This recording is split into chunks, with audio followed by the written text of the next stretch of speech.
Welcome to ISL Enabled Virtual Lab of CSIR. Correct, ये बिल्कुल आपने सही बोला कि कितना एफर्ट लेना पड़ा, कितने साइकिल्स ज़्यादा लगे सब पीसीआर को उस थ्रेशोल्ड को क्रॉस करने के लिए, क्योंकि पीसीआर में एक थ्रेशोल्ड सेट होता है ताकि हम नॉन स्पेसिफिक एम्पलीफिकेशंस को अवॉइड कर सके। तो वो इसलिए रहता है, वो क्वालिटी की तरह रहता है कि भाई अगर इस बार के ऊपर वो गया तो ही हम उसको जेन्युइन एम्पलीफिकेशन देखते हैं। तो वो करने में अगर उसको साइकिल थ्रेशोल्ड क्रॉस करने में ज़्यादा साइकिल लगते हैं तो उसकी सीटी वैल्यू हाई हो जाती है, और अगर साइकिल थ्रेशोल्ड क्रॉस करने में कम साइकिल्स लगे तो दैट मीन्स वायरस ज़्यादा था, क्योंकि वायरस की क्वांटिटी ज़्यादा थी इसलिए वो जल्दी एम्पलीफाई हो गया। तो ऐसा है वो। सैंपल कलेक्ट करने के लिए क्या आरटीपीसीआर की तरह कोई और भी टेक्निक्स है? जी, ये बहुत अच्छा सवाल है। एक्चुअली आप सबने नाजोफेरेंजियल एंड ओरोफेरेंजियल स्वैब्स के बारे में सुना होगा, जो हम लोग जो नाक में डालते थे और मुंह में डालते थे और टेक्नीशियंस कलेक्ट करते थे, जो बहुत पेनफुल रहता था, और इससे सभी वाकिफ़ है। और सो सीएसआर नीरी ने एक ऐसा इनोवेशन लाया जिसमें हम एक नॉन इन्वेजिव तरीके से भी क्या सैंपल कलेक्ट कर सकते हैं क्या, क्योंकि पेशेंट को तकलीफ तो होती है, तो अगर हम कोई ऐसी टेक्निक ला पाए जिससे कि पेशेंट को तकलीफ कम हो पर हमें रिजल्ट भी मिले। यह सैंपल कलेक्शन टेक्निक कैसे काम करती है?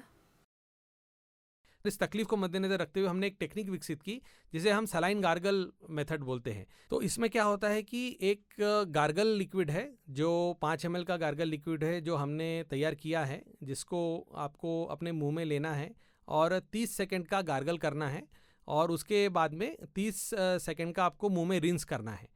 तो ऐसा टोटल 1 मिनट मुंह में वो आपका गार्गल लिक्विड रख के आपको वापस उस जो कंटेनर है उसमें डाल देना है। एक फ़नल भी रहता है उसमें, उसका इस्तेमाल करके आपको उसमें डाल देना है, और उसका जो कैप है वो बंद करके आपको कोल्ड चेन में डाल देना है। बस इतना ही करना है और आपका ये सैंपल हमारी लैब में आ जाएगा। और लैब में आने के बाद में हमने इसमें और एक तकनीक विकसित की है जो बहुत कम लोगों को पता है। हमने एक ऐसा द्रव तैयार किया है जिससे आपको आरएनए एक्सट्रैक्शन किट को यूज़ करने की ज़रूरत नहीं है।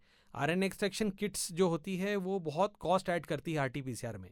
तो हमने ऐसा एक द्रव यूज़ किया जिसको हम ये गार्गल के साथ मिला दे और रूम टेम्परेचर पर रख दे 30 मिनट के लिए, तो हमें काम करने लायक आरएनए मिल जाता है। वो वायरस में से आरएनए निकाल लेता है और हम उसको लेके आगे आरटीपीसीआर या होल जीनोम सीक्वेंसिंग कर सकते हैं।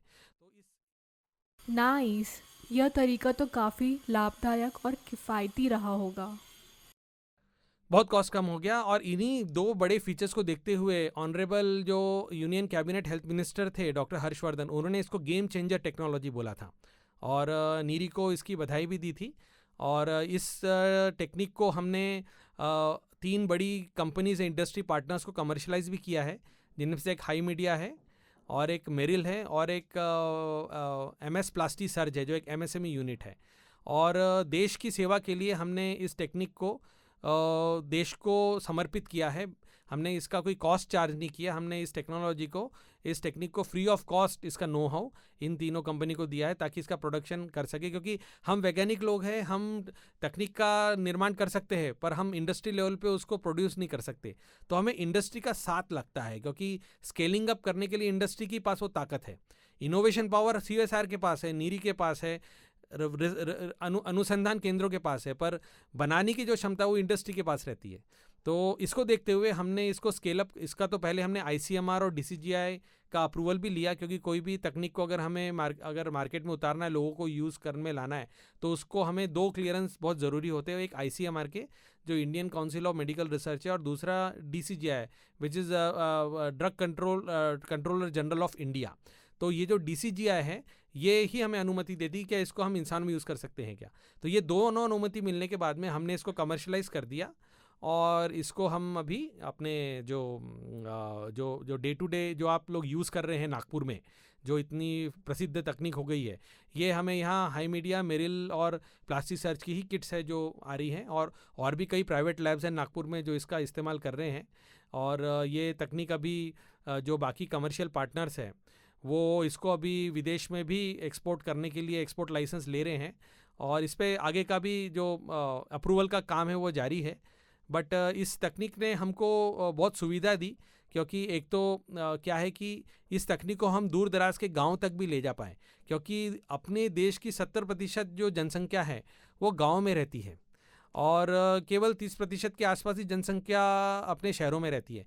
तो हमारे देश की बहुत बड़ी जनसंख्या वहाँ रहने के कारण वहाँ पे पहुँचना बहुत मुश्किल है, क्योंकि जब हमारे हेल्थ अथॉरिटीज़, आपने देखा होगा कि वो बहुत मेहनत करते हैं, वो पीपी किट पहन के घंटों घंटों गर्मी में ये आपका सैंपल कलेक्ट करते हैं। तो ऐसे बड़े तकलीफदायक सिचुएशन में इस तरीके का सैंपल कलेक्ट करना तो डिफ़िकल्ट है ही स्वैब को यूज़ करके, प्लस उसमें आपका जो टाइम है वो भी बहुत लगता है और स्किल्ड मैन पावर लगता है। आप खुद स्वैब नहीं कलेक्ट कर सकते अपना। पर गार्गल से क्या हो गया है कि आपको एक स्किल्ड मैन पावर जो लगता था पहले सैंपल कलेक्शन के लिए, वो रूल आउट हो गया। आप खुद ही अपना सैंपल कलेक्ट करके दे सकते हैं, घर से भी दे सकते हैं या वो सेंटर पे आके भी दे सकते हैं। और दूसरा, जो आरएनए एक्सट्रैक्शन का एक बहुत बड़ा जो कॉस्ट था, जो ऑलमोस्ट 40% कॉस्ट ऐड करता है पूरी आरटीपीसीआर टेस्ट में, उसको भी हमने इसमें से पूरी तरीके से उड़ा दिया। और अब हमारा जो स्पेशल जो आरएनए रिलीज बफर है, जिसे हम आरएनए रिलीज बफर बोलते हैं, उससे ये बहुत ही पूरा जो प्रोसीजर है आरटीपीसीआर का, ये बहुत ही सस्ता हो गया। तो जो चीज़ एक वक्त यानी हज़ारों रुपए में टेस्ट होती थी, वो हमारे यहाँ पे 100 रुपए में टेस्ट हो जाती है, अगर मैं कॉस्ट बताऊँ तो।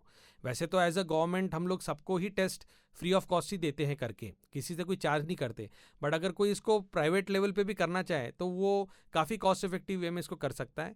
और गवर्नमेंट भी इसको अपनाए तो बहुत कम दाम में गवर्नमेंट टेस्टिंग कर सकती है, प्लस इसको बहुत बड़े एरिया में फैला सकती है। क्योंकि जैसे मैंने बताया, दूर दराज के एरिया है, गांव हैं, खेड़े हैं या आदिवासी एरिया है, वहाँ पे पहुँचना बहुत मुश्किल है विथ स्किल्ड मैन पावर और वो पूरा पैराफेरनेलिया, आपका पीपी किट और कलेक्शन। आप अगर सिंपल एक गार्गल ट्यूब लेके वहाँ पहुँच जाए और वहाँ सैंपल कलेक्ट कर ले, उनको बेसिक इंस्ट्रक्शन दे कि आपको इस तरीके से 30 सेकंड का गार्गल करना है, 30 सेकंड का रिंसिंग करना है और वापस ट्यूब में थूक देना है, इतना इंस्ट्रक्शन उनके लिए इनफ रहता है। और इससे हम सैंपल कलेक्ट करके लैब में लाके प्रोसेस कर सकते हैं। तो हमारी जो रीच है, जो पब्लिक हेल्थ सर्विस की जो रीच है, वो हमारी एकदम बढ़ जाती है। तो ये उस लिहाज से ये हमारे लिए बहुत ही यूज़फुल टेक्निक है। दूसरा ये है कि अभी पैंडमिक एकदम कम हो गया है। हम सोच रहे हैं कि शायद हम पोस्ट पैंडमिक सिनारियो में अभी जाएंगे। तो पोस्ट पैंडमिक सिनारियो में इस तरीके का जो गार्गल बेस्ड कलेक्शन है, ये पोस्ट पैंडमिक सर्विलेंस के लिए भी बड़ा काम आ सकता है। जीनोम सीक्वेंसिंग क्या है